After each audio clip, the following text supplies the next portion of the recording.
తండ్రి దేవా ఆరాధించేదం యేసయ్యా, నిన్నే ఘనపరచేదం.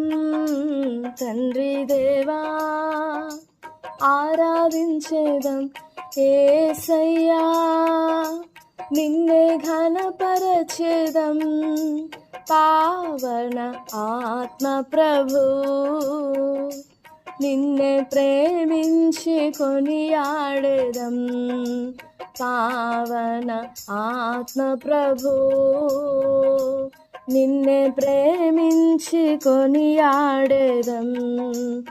ఆరాధించేదం, ఘనపరచేదం, నిన్నే ప్రేమించి కొనియాడెదం.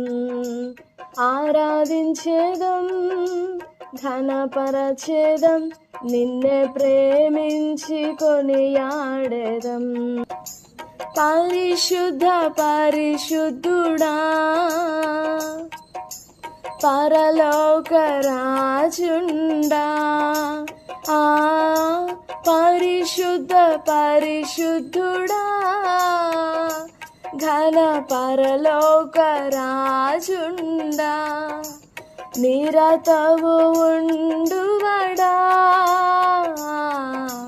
పునరుత్థానుండా, నిరతము ఉండువడా, పునరుత్థానుండా. ఆరాధించేదం, ఘనపరచేదం, నిన్నే ప్రేమించి కొనియాడెదం. ఆరాధించేదం, ఘనపరచేదం, నిన్నే ప్రేమించి కొనియాడెదం. తండ్రి దేవా ఆరాధించేదం యేసయ్యా, నిన్నే ఘనపరచేదం. తండ్రి దేవా ఆరాధించేదం యేసయ్యా, నిన్నే ఘనపరచేదం. పావన ఆత్మ ప్రభు, నిన్నే ప్రేమించి కొనియాడెదం. పావన ఆత్మ ప్రభు, నిన్నే ప్రేమించి కొనియాడెదం. ఆరాధించేదం, ఘనపరచేదం, నిన్నే ప్రేమించి కొనియాడెదం. ఆరాధించేదం, ఘనపరచేదం, నిన్నే ప్రేమించి కొనియాడెదం. నిన్నే ప్రేమించి ప్రైజ్ ది లార్డ్. హల్లెలూయా. ప్రభునందు ప్రియమైన దేవుని బిడ్డలారా, ఈ ఉదయకాల సమయంలో మరొకసారి మీకు శుభములు. మరి ప్రతిరోజు ధ్యానిస్తూ వస్తున్నటువంటి కీర్తన 119 8వ వచనాన్ని మరొకసారి ధ్యానం చేసుకుందామండి.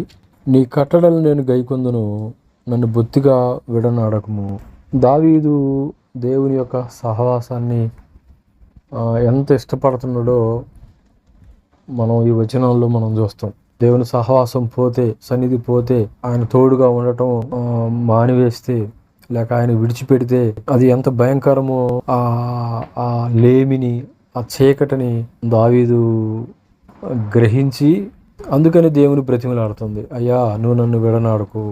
దేవుని బిడ్డలారా, ఉదయకాల సమయంలో మరొకసారి మనం లేఖనాలను మనం పరిశోధించినప్పుడు ఆ ఆది కాండంలో 3వ అధ్యాయం 8వ వచనము, 5వ అధ్యాయం 22వ వచనము, 6వ అధ్యాయం 9వ వచనము, 17వ అధ్యాయం 1వ వచనంలోను, 24వ అధ్యాయము 40వ వచనంలో మనం చూసేది ఏంటంటే దేవునితో కూడా వారు నడిచారు అని రాయబడుతుంది. దేవుడు వారితో నడిచాడు అని. అదేవిధంగా 1 సమూయేలు గ్రంథం 4వ అధ్యాయము 21వ వచనంలో సహవాసము, ఆయన సన్నిధి విడిచిపెట్టబడినట్లుగా 4:21లో మనం చూస్తాం. దేవుని ప్రభావము ఇశ్రాయేలు నుండి తొలగిపోయింది. అదే నిర్గమకాండము 25వ అధ్యాయం 8వ వచనము, 40వ అధ్యాయము 30 నుండి 35 వచనాల్లో మేఘము ఆ గుడారాన్ని కమ్మినప్పుడు ఆయన సన్నిధి వారితో ఉండటం మనం చూస్తాం. అదే ఆయన సన్నిధి ఇక్కడ, ఆయన ప్రభావము ఈ మొదటి సమూయేలు 4:21 వెడలిపోయినట్లుగా, తొలగిపోయినట్లుగా మనం చూస్తాం. తిరిగి మరలా మొదటి రాజుల గ్రంథం 8వ అధ్యాయము 1 నుండి 11 వచనాలు చదివినప్పుడు సొలొమోను దేవుని మందిరాన్ని నిర్మించినప్పుడు మరలా దేవుని మహిమ తేజస్సు, ఆ షెకినా మేఘము ఆ మందిరం మీదకి వచ్చి నిలుచుట మనం చూస్తాం. ఆ మహిమ, ఆ మేఘము ఆ మందిరం మీద ఉండటం మనం చూస్తాం. అంటే వారి మధ్యకి దిగి వచ్చింది. తిరిగి ఆ మహిమ మేఘం వారిని విడిచిపెట్టడం యెహెజ్కేలు గ్రంథం 9వ అధ్యాయం 3వ వచనంలోను, 10వ అధ్యాయం 4వ వచనంలోను, 11వ అధ్యాయము 22-23 వచనాల్లో మనం చూస్తూ ఉంటాం. చూడండి, క్రమక్రమంగా 8వ అధ్యాయం, 9వ అధ్యాయము, 10వ అధ్యాయం, 11వ వచనంలో క్రమంగా కొద్ది కొద్దిగా వారిని విడిచిపెట్టడం చూస్తాం మనం. కొద్ది కొద్దిగా వారిని విడిచిపెట్టడం, కొద్దిగా అది అయినా వాళ్ళకి గ్రహింపులేదు. చూడండి, కెరూబుల మీద ఉన్నటువంటి ఆ మహిమ మళ్ళీ గడప దగ్గరికి రావడం, గడప దగ్గర నుంచి మళ్ళీ కొంచెం వెనక్కి రావడం, అలా చూడండి కొంచెం వాళ్ళకు దూరం అవటం, కొంచెం దూరం అవటం, అది వాళ్ళు గ్రహించలేకపోయారు. చూడండి, ఆ గ్రహింపు గొప్ప వివేచన, కానీ వాళ్ళకి ఆ వివేచన లేదు, ఆ గ్రహింపు లేదు. క్రమక్రమంగా పూర్తిగా వారి నుండి తొలగిపోయినట్లుగా మనం చూస్తాం. యెహెజ్కేలు గ్రంథము 11వ అధ్యాయము 22-23 వచనాల్లో మందిరంలో కెరూబుల మీద ఉన్నటువంటి ఆ మహిమ, ఆ మందిరంలో ఉన్నటువంటి ఆ మహిమ క్రమంగా బయటకు వచ్చి కొండ మీద నిలబడటం మనం చూస్తాం. 11:22లో కొండ మీదకి వచ్చి నిలబడింది. అయితే ఆ మహిమ మరలా ఇశ్రాయేలీయుల మధ్యకి దిగిరాలేదు. ఇశ్రాయేలీయుల మధ్యకి మరలా ఆ మహిమ అది దిగిరాలేదు, ఆ మహిమ రాలేదు. అక్కడి నుండి వారి జీవితం లేక వారి ఇశ్రాయేలీయులు జీవిస్తున్నప్పటికీ ఆ మహిమను పోగొట్టుకున్నటువంటి వారుగా మనం కనబడుతుంది. అదొక చీకటి కాలంగా, దేవుని ప్రత్యక్షత లేనటువంటి, దేవుని వెలుగు లేనటువంటి, దేవుని వాక్కు రానటువంటి ఆ చీకటి కాలంగా, అదొక అంధకారంగా, ఘోరమైనటువంటి కాలంగా మనం చూస్తూ ఉంటాం.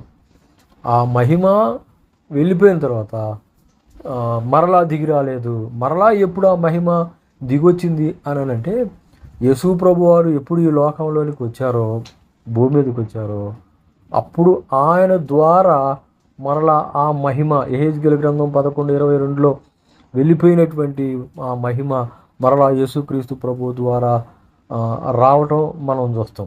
మొదటి యోహాను రాసిన పత్రిక 4వ అధ్యాయము 12-16 వచనాలు మనం చూసినప్పుడు అందులో ఉన్నటువంటి మాట అదే.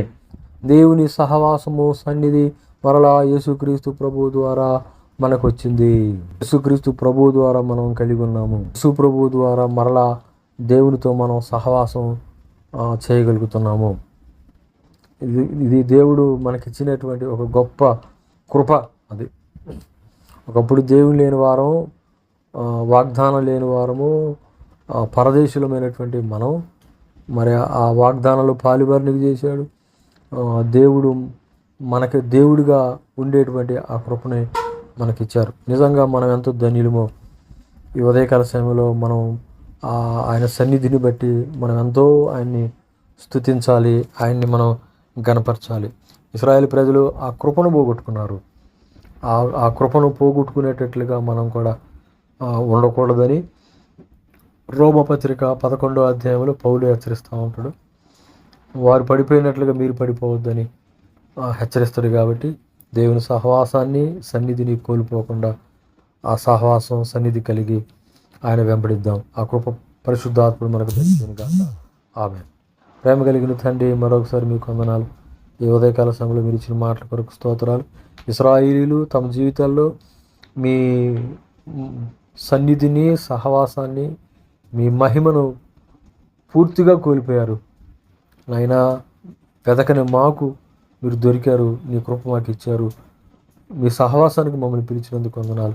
ఇశ్రాయేలు వల్లే మేము కూడా నిర్లక్ష్యంగా సహవాసాన్ని పోగొట్టుకోకుండా దాన్ని కాపాడుకునే వారంగా ఉండటానికి సహాయం చేయి. ఈ వాక్యం మా వెనుకలు దీవించమని యేసు నామములో ప్రార్థన చేస్తున్నాము తండ్రి. ఆమేన్. God bless you. దేవుడు మీ అందరిని దీవించును గాక. ఆమేన్.